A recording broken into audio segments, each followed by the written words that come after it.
Welcome back, everyone, to Remember What's Next. Rabbi Ken Spiro, welcome back. Always good to be here.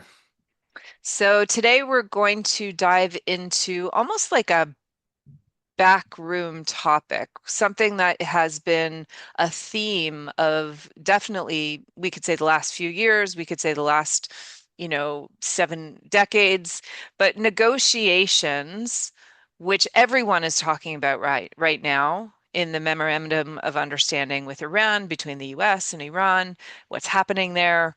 Why does it feel like this is not going the way that we thought it would?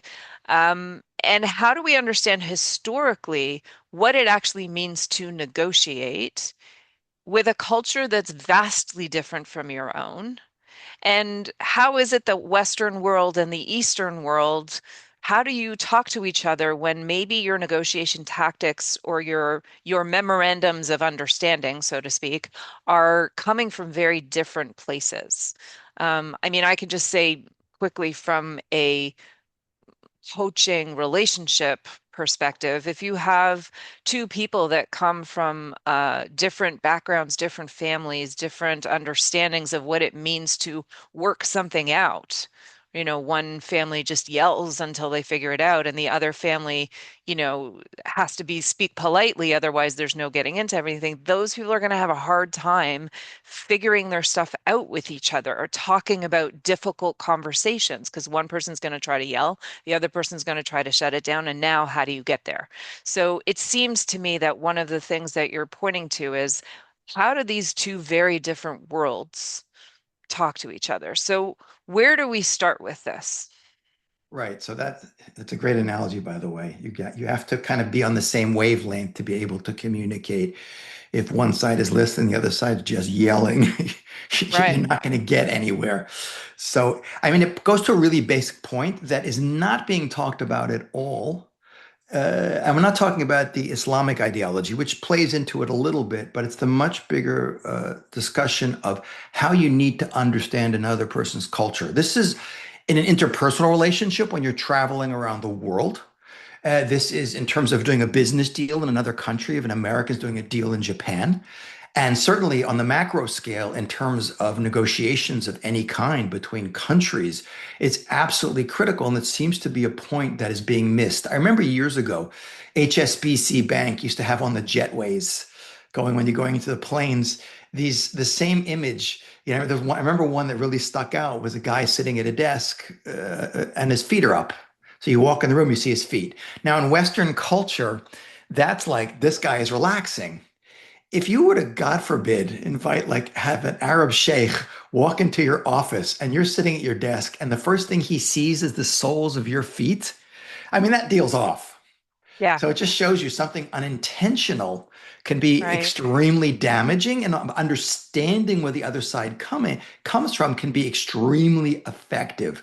And when we're jumping into the negotiations, let's say Donald Trump is having in the US government with Iran at the moment, you see this is playing a huge role. I mean, Donald Trump's the art of the deal. He's Mr. Negotiator, but his negotiating style is exclusively based on dealing with the West and Western paradigms. So I think what we really need to do, Ellie, is to do like a little bit of a deep dive into some basic cultural stuff, which everyone really should understand and appreciate. I mean, there's basically today, if you ask the anthropologist, there's kind of two systems that the world works on in terms of overall worldview with my interaction with the world outside of myself. There's the honor shame system, which is much older, which is defined by how you are viewed by your community. And therefore, the worst thing you can do, it's not a matter of right or wrong. It's the worst you can do is dishonor or shame yourself or bring dishonor or shame to your family. Versus the other way, which is the guilt or innocence paradigm, which is much more based on an idea of it's the choices I make internally. Now, one of them is much older than the other. As a cultural system, the honor shame one is much, much older and much more universal. And there are many cultures that have weaned themselves off of that. Western civilization, overwhelmingly because of the impact of what we call Judeo Christian ethics, it's really the Bible. the idea of a God who has a relationship with you, an absolute standard of morality, what is considered right and wrong versus honorable or shameful is what defines who I am. That, by the way, it's a very different way of looking at the world. If you look at Japanese culture, by the way, it still is run overwhelmingly based on honor and shame and preserving outer calm and not doing anything to upset people. That paradigm is also very much, I mean, in Japan, there's a veneer of Western culture, but it is not the culture. That culture is also very much prevalent in the Middle East, in the Arab world, and not just the Arab world, the Middle East in general, because not everyone in the Middle East is an Arab. We're talking about the Iranians. It's not exclusively an Arab thing. And so that's a huge point, number one, that we have to understand. When I understanding, think I think I yeah. just looked up something because I wanted to just double check this. The foreign what's his name? Arachi, I think is his last name. He's Iran's foreign minister. And I remember hearing that just as Trump wrote The Art of the Deal, he wrote a book called The Power of Negotiation, and that he actually wrote a book on how you negotiate these types of things, and he based it on the bazaar, like the Arab shuk way of Uh, negotiating, which is you wear each other down and the first person to get the most tired and bored loses. uh, And it's uh, uh. just constant back and forth. So I just remembered that because I heard something about it. So I'm super curious to hear what you're going to say because I think maybe this plays a piece into what you're talking about. Totally. I don't, you got a little ahead of me there. I don't want, but that's where I want to get to that point 1000%. So thank you for bringing that up. I never heard that he wrote that book, but it's really important to know how the other side thinks. I remember in the movie Patton with George C. Scott, after he was brought in when the US was suffering defeats at the hands of Erwin Rommel, the Desert Fox, the German general who really knew how to use armor, when Patton finally meets Rommel in battle and beats him, I remember in the movie he says, "Aha, I read your book." You know. Amazing. So but that's exactly the point. By the way, it spills into other things too, besides us Mm, negotiating. The whole political paradigm, the West's failure to create a Middle East that is based on a nationalist construct is a huge failure to understand that the internal structure of Middle Eastern mm, culture, which is not uniquely Middle Eastern, you find it in Africa, you find it in Native American tribes. Again, you don't see it anywhere near as much in countries where the nationalist concept, the Western world has taken over, which is US, Canada, right. and Europe. But the idea that these places all run on the idea of clans and tribes. It's like a giant extended family tree. They originate from two people, and then you have a bunch of, you can even say the same thing about the Jewish people. The Jewish people are one giant clan. We have different tribes or connected, but Right. there's a common origin to all of them, but it's very much familial. That your family connection is what's most important, and preserving the honor of your family is Hmm. number one. And then it's the honor of your clan, and then it's the honor of your tribe in an outward structure. It's like I and my brother against the other family and I against the other clan, and our clan against the other tribe. But that is the construct that unites these different groups of people to try and foist this kind of nationalist concept, which, if you know the history of Europe, and America is just an outgrowth of European culture, that emerged over many, many centuries of time and was largely impacted tremendously by the introduction of Christianity as a universal religion, which kind of united different peoples. It didn't cause unity. Read about all the religious wars in Europe for hundreds of years. But you can see that that process grew internally within the collective consciousness of these civilizations of the Western world that enabled them to eventually create what we call the nationalist concept that is based on shared values and a culture that is overwhelmingly being pushed by the idea of guilt and innocence and personal responsibility. Now, I would, of course, hold that I think history proves that what's much healthier for society and truly produces a better world would be, it's not a debate on that, is the guilt innocence model about personal responsibility and right and wrong. I think that's the foundation of what Western liberal democracy is basically based on, government of the people, by the people, for the people, and the people take responsibility. Uh, but nonetheless, this is the reality. It's not a matter of right and wrong. It's a matter of understanding the other side. So if we understand this difference already and we zoom in on the Middle East, and I'm saying Iran is not an Arab country. There are 22 states of the Arab League, and there are dozens more countries. I think there's like 27 countries that have Islam as their official religion, and over almost 50 something nations that have large Islamic populations.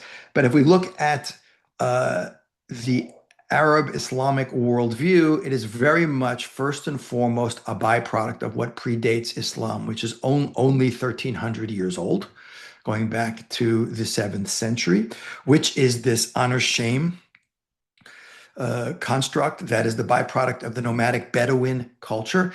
There was a Israeli anthropologist historian whose name is Raphael Patai, and he wrote a book that I think everyone should read. It's called The Arab Mind. I think it should be must reading for like the State Department if you're going to negotiate with the Arab world.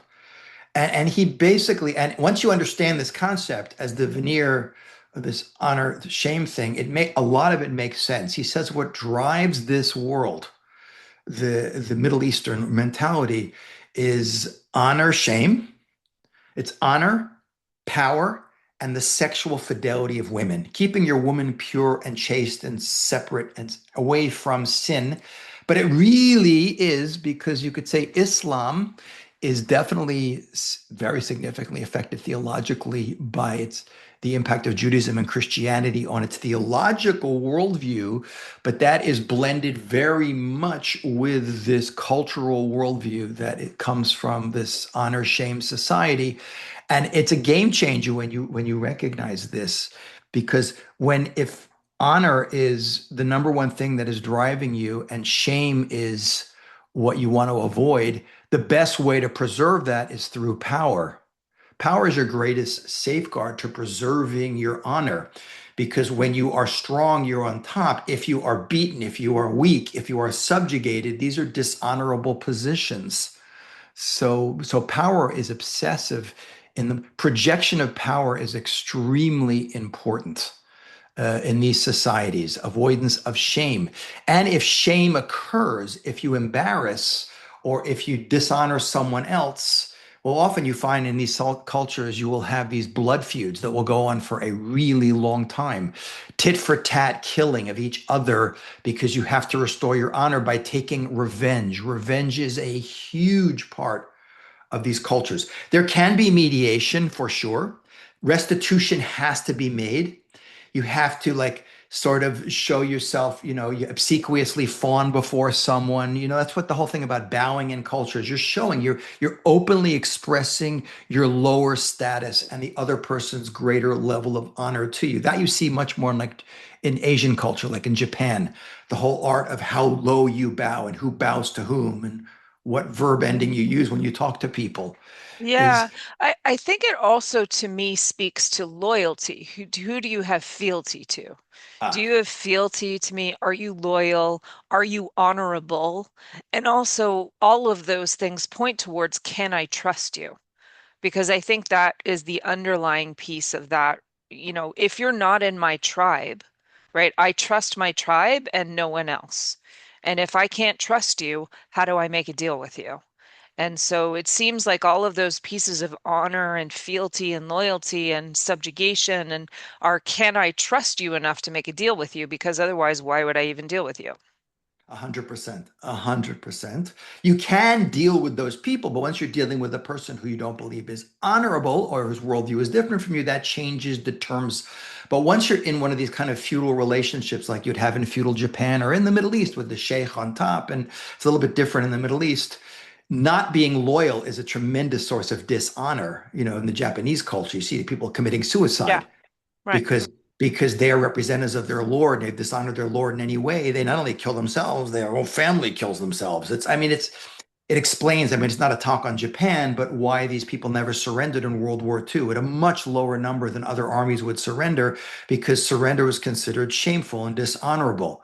The first time the Japanese ever heard the voice of the emperor, who at this point in 1945 was he's just a figurehead, was when he spoke on the radio to tell Japan that Japan was surrendering, and people were in awe that God is speaking to us. Like there, the emperor's a deity. So you'd see an Right. extreme version of that, but honor above everything, which is why you take a plane and crash it into a boat, like kamikaze pilots, and disembowel yourself.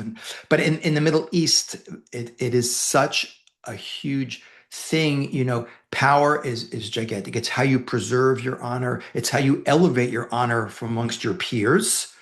But also how your women are perceived. If they're viewed as dishonorable, not behaving modestly, that is huge. That is a huge, like slight to the honor of your family, which is why you have these honor killings. That even in situations where the women are abused themselves or raped. I mean, I was told the story by a guy who was in a special commando unit in the Israeli army. He's actually the border police. It was a wild story. He said, we were trained if we ever chase like someone into a Bedouin's house, to chase them like a terrorist goes in. He says, you got to make sure you do not end up even for a minute or two alone with this guy's daughter in a room. Because even though you ran and chased a terrorist, he could well, I'm not saying they aren't going to do this, but take his daughter and kill her. She's been alone with a man. But again, a lot of us are like, no, it can't be that way. But honor killings are a huge thing in these societies. But when just think about this. When you're negotiating with someone and this is what is so important to them. That's why it's so important to treat the person you're talking to with respect, which is why I always say, even when you're dealing with in a confrontational situation, let's say, with like your Arab opponent, and you've captured them or something, you have to be strong. But if you humiliate them just for the sake of humiliating them, then their honor is going to be impinged and their rage is going to be that much greater. So the two are not mutually exclusive. You can demonstrate power and control over another human being without humiliating them. So it's just another important aspect. But in negotiations, it is so huge to be doing this kind of stuff and to be aware of who you're talking to. And that really goes back to what you were talking about, the example that the foreign minister, you said, of Iran, what was his name, Yeah. wrote this book. Karachi, I believe is his last name. Correct. It's funny. I work I do private tours in Israel, and I do a lot in the old city. And when I get to the Arab Shuk, I always talk about, understanding the business model. And I say that you would learn more about how to do business in the Middle East by trying to buy a backgammon set in the Shuk in the old city of Jerusalem in a half hour than going to 4 years of the Kennedy Center at Harvard or, Woodrow Wilson at, school at Princeton for your graduate degree. Because here's a great example. In Western negotiations, if you enter a negotiation, or whether it's for business or it's for a peace treaty of some sort, you have to understand the paradigm. And this is nothing new. Go back to Genesis chapter 23. It's the first negotiation we see in the Bible. It's great. Right. When Sarah dies, it's in Parshat Chayei Sarah. Sarah dies at 127 years old, and Abraham needs to buy a place to bury her. So he goes to Hebron. He goes to Ephron the Hittite, and he starts to negotiating with him. And this is so classic. It is the perfect paradigm, because even though the Bible is not a culture book, a history book, or a law book, it's a book of worldview. It contains the culture and the practices of the ancient Near East. And first of all, it starts out with classic hyperbole of flattering each other. And I want to jump back to an event that happened, I don't know, 40 years ago. I was with a friend of mine. He's going to be listening to this podcast, so he's going to know what I'm talking about. He's a Hmm. Syrian Jewish friend of mine from Brooklyn. And I remember we went to the Shuk. We were living in the old city at the time. We went to the Shuk. At the time, there was a lot of vegetable sellers there. He used to buy his vegetables there. So I go into the Shuk, and he stops, and he speaks English, Hebrew, Arabic, and French. And he starts talking to the Arab, Kif halak, alhamdulillah, and they're going on and on. It's like 8, 9 minutes they're talking. On. And then I'm walking around with him and I go, what were you talking about? He goes, we were just saying hello. Yeah. I'm like a New Yeah. Yorker. Someone says hello to me. I'm like, leave me alone. Like, stop Yeah. bothering me. But it's Well, it's all interesting. The about, more I learned about this perspective of the shook bargaining, there is a certain aspect that I think Americans have a hard time with, which is we have all the time in the world. We can schmooze here all day. I don't have to make a deal with you now. If you're not going to give me the deal I want, see you in 20 years. Maybe we'll try it again then. Like there's a certain type of um it's a very non-capitalist idea. In capitalism, it's like, nope, we got to make the deal now. yep, There's a deadline. And in the shook, it's like, fine, see you in a week. yeah, Like it's if it's not the deal, I'm not going to make it now just because you tell me I have a deadline. Like that's just, playing the game. Such an interesting way. It's all part of the culture, the flattery, the over the top, the hospitality. Well, it's a necessity in the Middle East. You live in a desert culture. Hospitality is kind of, if you're in the middle of the desert with no water, someone's got to be hospitable to you. But it's if I'm hospitable to you, it's a way of treating you with honor. It's a way of preserving my honor. If I don't treat you that way, I've dishonored myself. Giving of gifts. I remember when I lived in the old city many, many years ago and I was learning in yeshiva, I had to go into my Arab neighbor's house because there was a water issue. And I don't usually go into my Arab neighbors. I lived right on the corner, the border of the Jewish quarter and the Muslim quarter. And it was wild. First of all, his personal distance from me, there's an idea of personal space. Stand near someone and talk to them. There's a certain distance that you feel is the right distance. You get too close and you're in my space. Personal space in the Middle East is like 6 inches. It's really uncomfortable. Like a British person's personal space is like, 3 yards away. No, it's 8 feet usually, No, eight it's feet. really, really close. But the flattery, the compliments, he's trying to give me tea, he's offering me food. I thought he was going to give me one of his daughters, but this is all part of that culture. It's the honor. Now, how sincere is it? By the way, you should know that if I happen to be like in some tent in the middle of the desert as a Jew and my Arab friend is hosting me there and another, ISIS guy comes in to try and kill me, he will stand in between me and the Arab and take the axe or the bullet because this is my honor, this is my house, this is my palace. Now, it could be as soon as I leave, he might put an axe in the back of my head because I'm no longer his guest. But these are the paradigms we have to understand. But to go back to the negotiating thing, you see Right, exactly back this to point. Bereshit. So how did Go that all the play way back out? to Bereshit, 3,700 years ago, basically.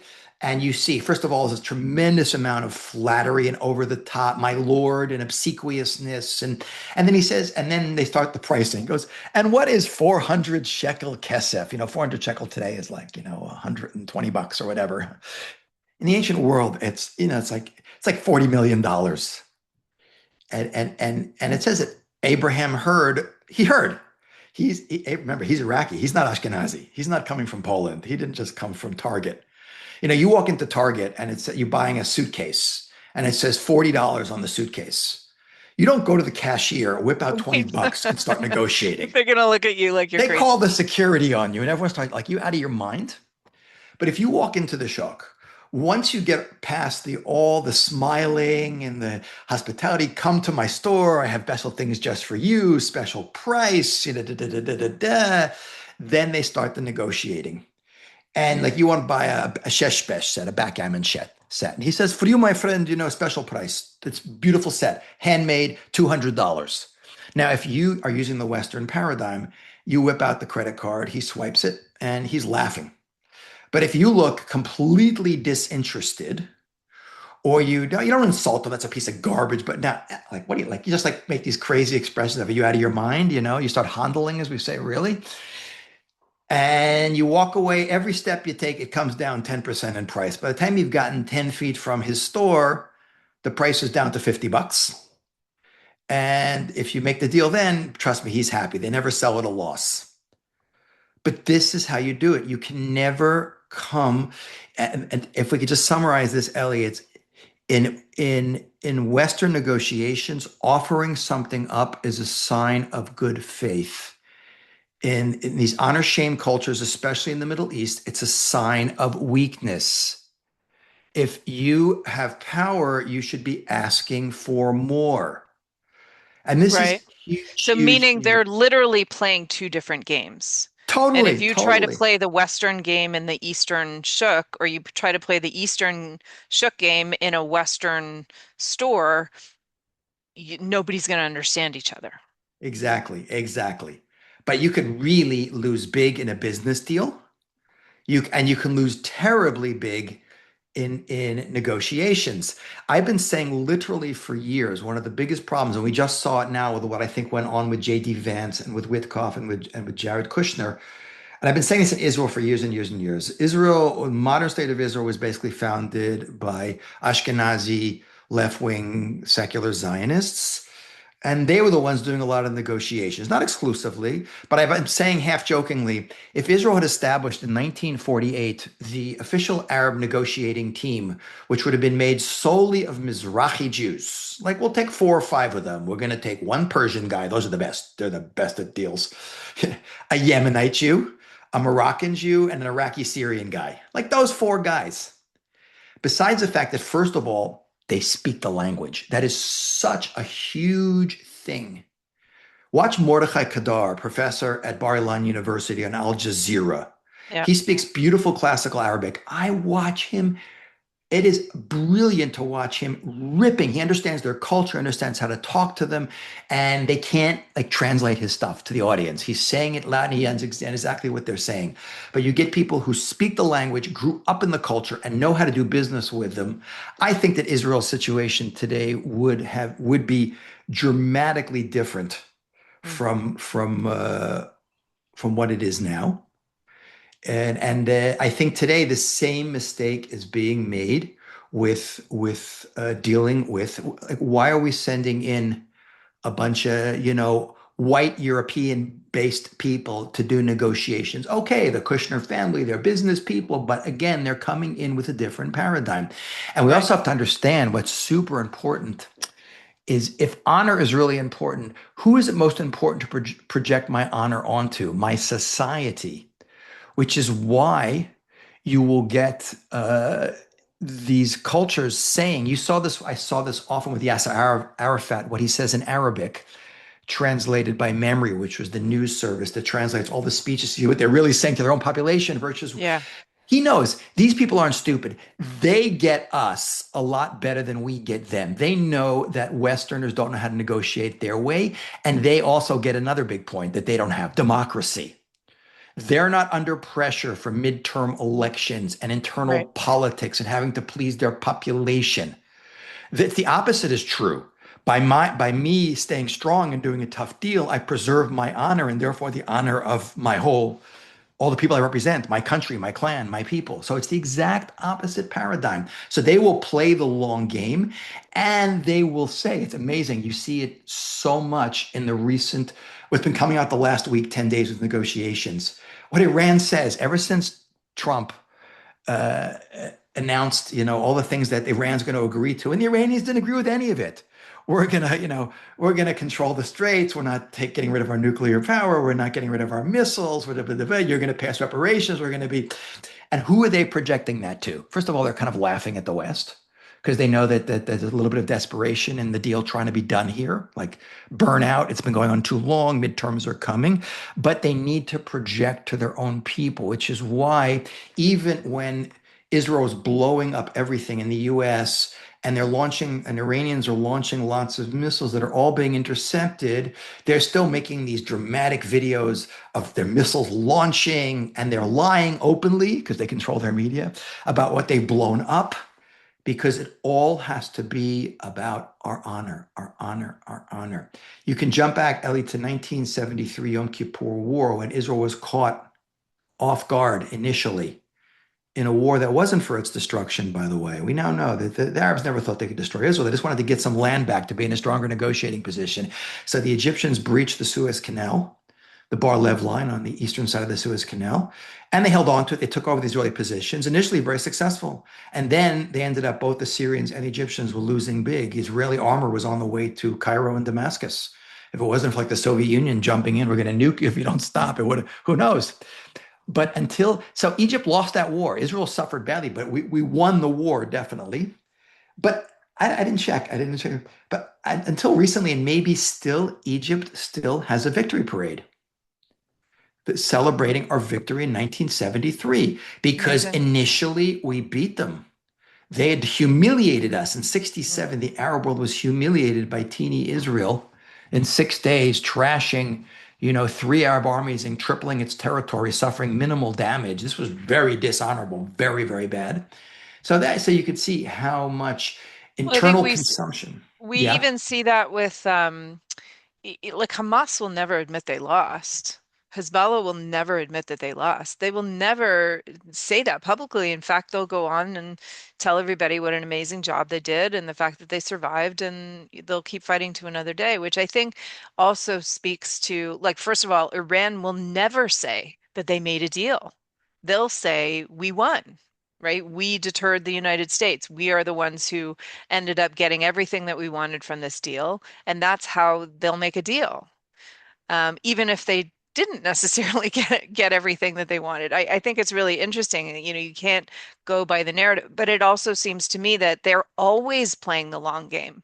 When Mhm. you're a country that's 250 years old, negotiating with a people who have been around for 2,000 years, you don't understand the long game. That's a really different understanding of time and how much time you have to deal with things. Plus, if you have leaders in one set of countries that are just going to be there forever. I mean, wasn't Arafat in his like 25th year of his four-year term, right? In terms of being elected, like they're all, I mean, the Khomeini was there for 47 years. There's no elections. That's crazy. Whereas the US is bound by a timeline which makes them feel, like you said, desperate, which Yeah, makes them already lose before they begin, because now they're exactly. the ones that have accountability and have responsibility and have to get it done by a certain time. You've already lost the negotiation by that point, which I think is Exactly. is really interesting to see that dynamic play out. Right. And you have to go for a display of absolute power, which America was definitely doing, and for total defeat, because part of this honor thing is even if I'm left standing with there's barely anything left of me, I've won to a certain level. You haven't defeated me. There's a great scene in this movie, a classic Monty Python and the Holy Grail movie, when King Yeah, Arthur is fighting this knight, and he ends up, it's very funny. It's a the little bit Black gruesome, Knight, but he ends up cutting off his arms and his legs. And in the end, he's just a torso with a head. And he's saying, come back and fight. You're running away, you chicken. If right? the other side, even if you've killed 95% of them and destroyed all their infrastructure, if they are still standing at the end, you have not really defeated them. This is super important to recognize. So victory has to be total, power has to be projected. You don't want to throw in there humiliating them, but letting them know, look, I'm on top. And you have to listen to me, and I'm going to be tough with you. And there's no negotiation here. I always say if Israel is said to Gaza, if we'd taken that team, the Mizrahi Jew negotiating team and negotiated in 2005 with Gaza once Israel pulled out and they started shooting missiles at us a few years later, says, here's the negotiating. We are Israel. You are like 25 miles long and 4 miles wide. You have nothing. You have no armor, no air force, nothing. You have some missiles and some guns. We're going to shell your territory for a week straight, level every single building, then take bulldozers and push it all to the Mediterranean. Now people are listening, going, "Oh, that's horrible." And I'm not saying you're going to do that, but if you let them know, look, either you agree, basically we destroy you, we completely destroy you. Now, what are you offering back? Given that I am clearly a lot stronger than you. But when Yep, you, as the much stronger party in the game, are giving them stuff, yep. offering them things, okay, we'll let more workers come into Israel, we'll let them, okay. It comes Not from a only that, really and then you good have people in place. in the US government leaking that we don't have enough munitions, that we Yeah, actually yeah, yeah. aren't And forget, yeah, and powerful. forget, and forget the mainstream media in America that most of which hates Trump and going out of their way to make look America's losing, which they're very. Trust me, the Iranians are extremely aware of that point. For They sure. know they know exactly the weak points of Donald Trump. And by the way, he is a person who, by the way, in many ways is very well suited to negotiate. He is Mr. Hyperbole. I mean, no one is more bombastic and overstated than he is. He really, when he speaks, we're going to blow everything up and kill everyone and bomb them back to the dark ages. You kind of really, as much as the West finds that very puerile, the reality is that's the way you do want to speak to them, but you have to be willing to follow through with it, and you have to have your people behind you. Right. And you see that the people who support the Iranian regime are behind them. They're all parading in the streets and, yeah, we're Yeah, going to be it's true. tough and it's our honor. It is so important. But you see how this lack of understanding has been so destructive in negotiations, how it's so failed the Middle East to create a viable Middle East, except when the British finally figured out, and we're talking about the 1970s when they created UAE, that we're not going to make artificial countries with different groups of people, Sunni, Shiite, Kurds, Yazidi, Maronites, Greek Orthodox Christian. Lebanon is such a mess of different, and try and force them to stay together. That paradigm will never work unless you have an honor power structure, unless you have someone at the top like Saddam Hussein in Iraq who was just like, I kill you.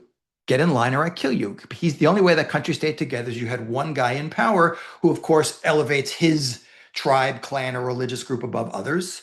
But he holds everything together. So the Middle East is largely a mess because of that failure. And negotiations, Israel has been blowing it and for years with starting in 1979, Israel did with the PFLP, the Popular Front for the Liberation of Palestine. They released one Israeli soldier for 76 Arabs. Now that take everything we've said until now, you should be offering at best a one for one deal. That would be Right. fair. Right. But you're already setting the terms to be unequal. We're going to give you a lot more. You're going to be doing much better in this deal. And Mm. that only gets worse. In 1983, they after the Lebanon War, Israel exchanged 4,700 prisoners for six Israelis soldiers. He had the Shalit deal. He was taken captive on the Gaza border in 2006. He was exchanged. He spent 5 years in prison in 2011. But that was for one guy. They exchanged over 1,000 people. And we had Wild. most recently, with the horrible situation after October 7th, where we exchanged, 1,950 Hamas terrorists basically for 48 Israeli hostages. Now, again, from our perspective of right and wrong and guilt and innocence and morality, this is not the equations they're using. This is the right thing to do. We taught the world value of life. We value life. It says how little they care about their own lives because what's more Right. important is the honor and the power and sacrifice your own kids, whatever. That's what, but it puts us in a very weak negotiating position, and they know how to exploit our humanity, the humanity of the Jewish people, and also of the Western world. The West does not have stomach, to our credit, for destroying entire populations of people, which was the normal thing in the ancient world. So it's put us in a very weak and dangerous position, which, by the way, also violates Jewish law. We've talked about this before, Right. that we have a thing of pigeon shvuyim, that you ransom hostages, but it has to be a good business deal. Not because a person's life you can put a price on it, but because by paying too much, you encourage more of the same. The great story is the 13th century Mayor of Rothenburg, who was basically held prisoner by the emperor in Germany, and they demanded an exorbitant ransom, which the Jewish community, who was a huge rabbi, was willing to pay, and he refused to be ransomed. And after 7 years in prison, he died. He did not want to set that precedent. So we are setting very, very dangerous precedents where a country like Iran, which is very, very weak militarily, but has a few cards up their sleeve, like control of the Straits of Hormuz, is able to dictate to a superpower which spends more on its defense budget than the next 10 countries in the world combined. And because the United States is not willing, I'm not going to get into that debate, to go in all the way, even if it means sending boots on the ground to literally like conquer the whole coastline and make sure there's no attacks on the straits. And like the Marines did, the shores of Montezuma to the halls of Tripoli. And, and the US sent the Marines in going all the way back more than 200 years ago to get rid of the Barbary Coast pirates. You have to be willing to put your money where your mouth is. You have to be willing to fight to the end, and you have to be willing to go all the way. In World War II, the US decided ultimately to use the A bomb on Hiroshima and Nagasaki because they reckoned that there'd be a million, because the Japanese were an honor culture and would never surrender, it was dishonorable, that there'd be a million US casualties, uh, killed and wounded to try and take Japan through a land invasion. But look, eventually it worked. The Japanese finally, common sense and desire to avoid complete decimation of their country forced them to finally capitulate and give in. But that was only when the US showed that it was willing to pull out all the stops and go all the way if necessary. And that is really what needs to be done. But what's interesting, Ellie, is also we have to factor in a little more of the Islamic stuff just to make the picture complete. So now I think our Yeah. listeners really, this is huge. If you really process this in your brain, a lot of things will start to make sense. We'll see where the mistakes are being made. We'll see what has to be done. Um, but Because the Islamic, it yeah, seems to me, and I think maybe this is what you're going to talk about, is how do you negotiate with somebody who literally has a different value system than you, meaning to them, death isn't the worst thing. yeah, Whereas to you, death is the worst thing, meaning you will like we have pikuach nefesh. Everything gets put aside in order to save a life. Whereas mhm, it seems on an honor shame society, everything gets put aside, including life, in order to preserve honor. And now you have really different currencies that you're trading because you're willing to give up your honor in order to save your life. They're not. And so when you get down to brass tacks, you're actually trying to trade in different currencies altogether. So is that where you're going? How do you navigate that? yeah. 100, you really nailed it very, very well. That again, these cultures, Japan, I keep going to Japan because it's such a great example. This is where you take your own life and even the life of your own family, if you've done something dishonorable, seppuku, ritually disemboweling yourself, pretty gruesome stuff. Or, in the Middle East, you kill your own child or you send your kids out to be suicide bombers because it's kind of like the honor concept on steroids. Take that honor concept and put theology on top of it, and like I've said this previously, I recorded a short little piece last week that I put out like a minute and a half about understanding 12 or Shiism, which we've talked about. This is maybe 15% of the Islamic world. I don't want to go into the what difference Shiites from Sunni, but Iran is overwhelmingly a Shiite. And they really have this messianic, this 12 or the 12th Imam, the 12th descendant of Muhammad, the Prophet, who's destined to lead the world and be the Mahdi, Muhammad al-Mahdi. He's basically has been in hiding for, 1,000 years. And he's waiting to reemerge. And an apocalyptic end of days kind of scenario will bring that about. And also when you factor into the honor thing, the notion that and this is a thing that does come from Judeo-Christian ethics, and it was not just uniquely. The Vikings had the idea of Valhalla, and you go to the big hall with Odin, and you get to drink and party and do lecherous, debauched things forever. So the afterworld thing. But when you put that in a religiously, theologically fanatic, apocalyptic scenario of dying for your beliefs and preserving honor on the highest level, like God's honor. That's why they're always yelling, Allahu Akbar, God is great. Preserving God's honor is what you got to preserve. That's a very toxically dangerous combination, which creates people who are fanatically committed to their ideology, even at the cost of their own life. During the original Iran-Iraq War back in the 1980s, when they were pulverizing each other, the Iranians, who were at a disadvantage under the Iraqis, were very short on armor, so they were taking teenage boys, giving them the banner, like with the thing on their head, with the La ilaha illallah, there's no God but God, and giving them little plastic keys to heaven and having them run before the tanks into the battlefield to blow up the mines so the tanks wouldn't get blown up because they're going to heaven. This is why you have a woman I saw on Arabic television saying, why do Muslim women have so many children? So they'll have more martyrs. This Yeah. is Oh, I this. just wanted to mention to people because you mentioned memory. And for those who don't know what you were talking about, you mentioned earlier on Memory TV seeing Mordechai Kadar. And this also, like you said, you can see the woman, the one that you're talking about, who speaks about why she has so many kids so that they can become martyrs. Memory TV is MEMRI.TV, which was a project that was started to be able to translate all of the Arabic television into English so people could actually hear what they were saying to their own people. So just wanted to clarify for anyone who hasn't heard of it, an incredible resource and scary and fascinating. Yes, and that's actually a really good homework assignment, Ellie, because when you see what seems to be a disconnect from like what they're saying to the Westerners, they're smart. We'll tell them what they want to hear within limits. We're not going to humiliate ourselves publicly, but we'll give them a little bit. We'll throw them a few crumbs, and then we'll be hyperbolically speaking to our own population.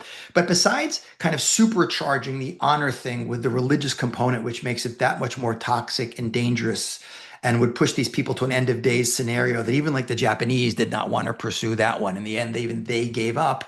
You have a couple of concepts which are also important to understand in negotiating. We can probably like sum it all up with that.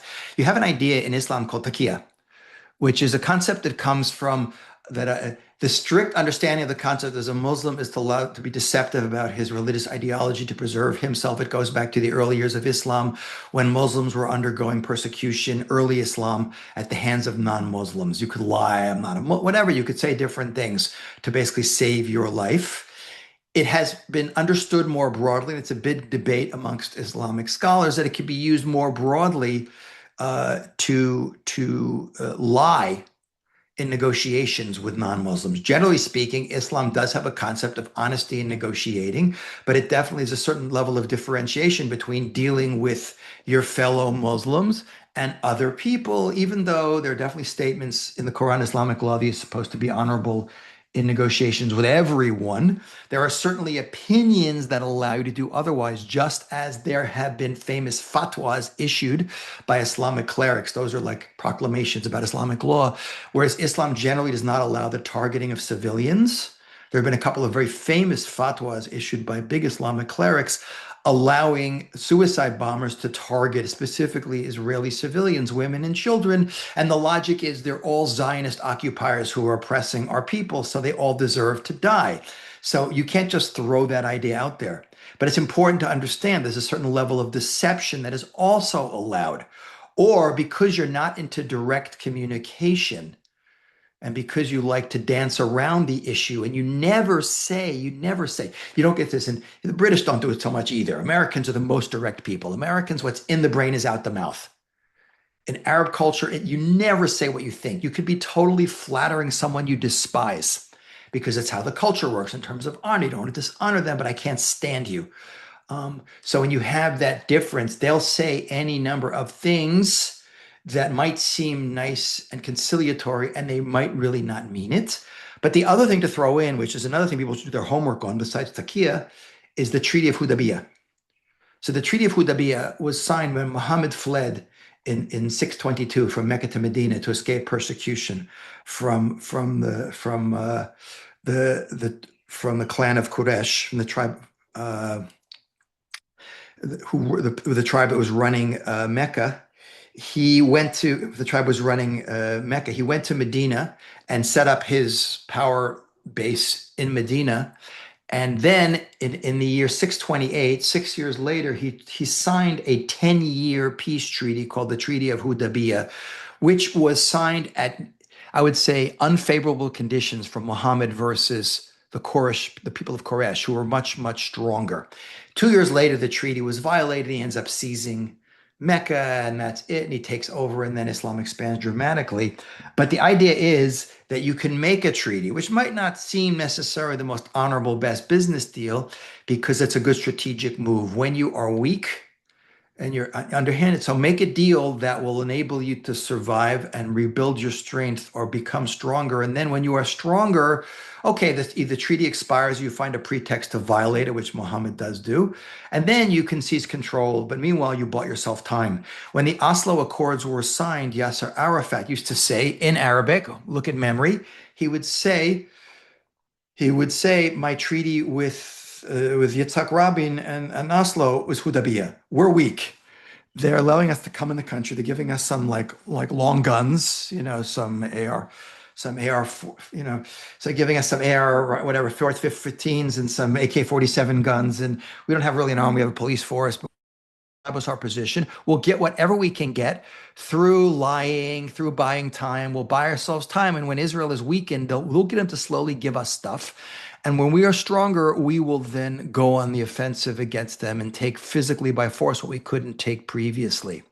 So here you have some Islamic precedents and some historical precedents that are used by both clerics and political leaders to explain the position, but you put it all together and you understand everything that Iran is doing is operating completely within that honor shame structure, within how they negotiate, within Right. what's for internal consumption of their own people versus what we're doing to the West. That comes with a much deeper understanding of the other side's weaknesses in negotiating strategy than they seem to have of ours. The West has, and Jared Kushner and JD Vance. It's not. We'll see how Marco Rubio does, but it really requires a big shakeup of the negotiating style and a huge refocusing on the importance of understanding and respecting the culture and the practices of the people that you're doing business with, because it could have very problematic consequences. So it's a Yeah. big eye opener on Yeah. every level to understand so much about the world, but so much about our negotiations in the Middle East. And we just hope that people wake up in the West and recognize that appeasing evil is never a good idea, and Yeah. appeasing evil in this culture that works on power is really bad. It supercharges them to believe that they're right, and to appease evil people with the honor shame culture who believe that Allah is on their side and history is moving the direction. It's Right. just showing them that the tide has turned. The great Satan and little Satan are going to fall. And we just have to stay the course, do what needs to be done to get where we have to go. And Yeah. in the end, they are weak, we are strong, and we will outmaneuver them. And God forbid that should happen. Yeah, I think just to say, I know we're getting towards the end, but I think one of the most puzzling or challenging pieces as I look at the whole picture is Israel's not even involved in these negotiations. And yet the negotiation is negotiating for Israel's survival. And I think that's really one of the pieces that I feel sits in a very kind of untenable way. Like, well, wait a second, how come you're signing something that says what we can or can't do, and we're not even at the table? And I think I'm not sure where that places in what we've just talked about, but it certainly leaves us with a feeling of, wait, something's not right. Yeah. Well, it's a huge mistake strategically and diplomatically. First of all, Israel doesn't have the luxury of being wrong ever. Like I think it was Golda Meir who said the Arabs can afford to lose 1,000 wars. We can't afford to lose one. We're Right, fighting for existential survival. Israel's not in Syria and Lebanon or Gaza because it's expansionist Zionist aspirations in the Middle East. It has no interest in anyone else's culture or country in conquering them. It is all about survival. But the reality is, Israel is the frontline defense that projects immediate power in the Middle East.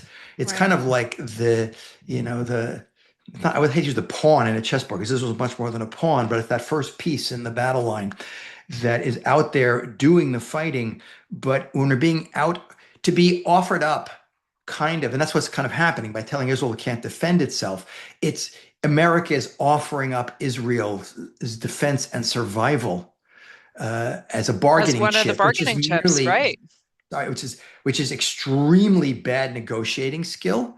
right, It is, by the way, in the other part, it'd be very dishonorable. Like this is your ally.